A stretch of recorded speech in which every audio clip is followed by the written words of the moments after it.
ஊடக நண்பர்களுக்கு அன்பான வணக்கம். இன்று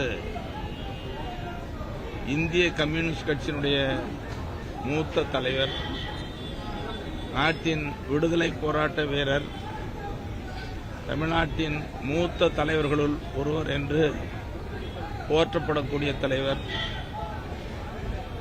படிக்கிற காலம் தொட்டு லட்சியத்தோடு வாழ்ந்து மறைந்த தலைவர், போற்றுதலுக்கும் எளிமைக்கும் சின்னமான திகழ்ந்த பெரியவர் ஐயா நல்லக்கண்ணு அவர்களுக்கு எங்கள் மருத்துவரையா அவர்கள் சார்பில், பாட்டாளி மக்கள் கட்சியின் சார்பில் ஆழ்ந்த இரங்கலை தெரிவித்துக் கொள்கிறோம். பெரியவர் நல்லக்கண்ணு அவர்களை பற்றி நிறைய சொல்லிக் கொண்டே இருக்கலாம்.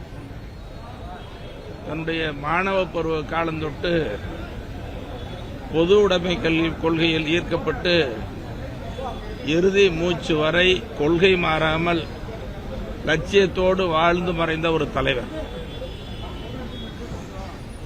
அவர் மாணவ பருவத்திலேயே பொது உடைமை தத்துவத்தில் தன்னை இணைத்துக் கொண்டவர். அதோடு எல்லோரிடத்திலும் அன்பாக பழகக்கூடியவர். யாரும் அவரை வெறுக்க மாட்டார். ஏழை எளிய மக்களுக்கு, ஒடுக்கப்பட்ட மக்களுக்கு, அடித்தட்டு மக்களுக்கு தலைமையேற்று பல போராட்டங்களை நடத்தி வெற்றி கண்டவர். எங்கிட்ட ரொம்ப பாசமா இருப்பார். எங்க மருத்துவரையா அவர்கள் மீது அதிக மரியாதை கொண்டவர். என்கிட்ட ரொம்ப பிரியமா இருப்பார். எளிமைனா அவர் தான், உண்மைனா அவர் தான், நேர்மைனா அவர் தான். அவ்வளவு எல்லோருக்கும் பொது வாழ்க்கையில் எடுத்துக்காட்டாக வாழ்ந்த ஒரு முன்னோடியான தலைவர் என்பதை இந்த நேரத்தில் பெருமையோடு சொல்லிக் கொள்கிறேன். ஒரு முறை காங்கிரஸ் கட்சியை சார்ந்த நண்பர் ஒருவர் பேசினார். அவர் பேசும் பொழுது தமிழ்நாட்டில் எங்கள் தலைவர் எளிமையாக வாழ்ந்த பெருந்தலைவர் காமராஜர் ஆட்சி அமைப்போம்னு சொன்னார். அப்ப உடனே அன்றைய முதலமைச்சராக இருந்த கலைஞர் அவர்கள் குறுக்கிட்டு,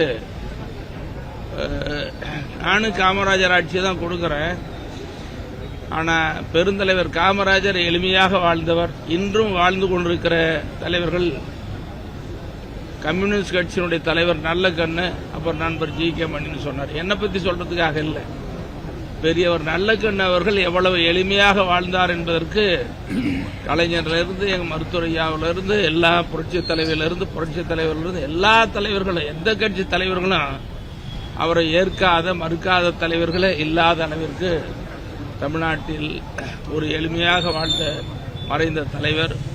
101 வயது. நீங்க நினைச்சு பாருங்க, பொது வாழ்க்கையில் அவ்வளவு காலம் வாழ்றது ரொம்ப கஷ்டம். அப்படி நீண்ட காலம் வாழ்ந்து மறைந்த, எளிமையாக வாழ்ந்த, கொள்கையோடு வாழ்ந்த, இன்று லட்சியம் தமிழ்நாட்டிற்கு பெரும் இழப்பாக அமைந்திருக்கிறது. அவர் மறைவு என்பது லட்சியத்திற்கு பெரிய இழப்பு.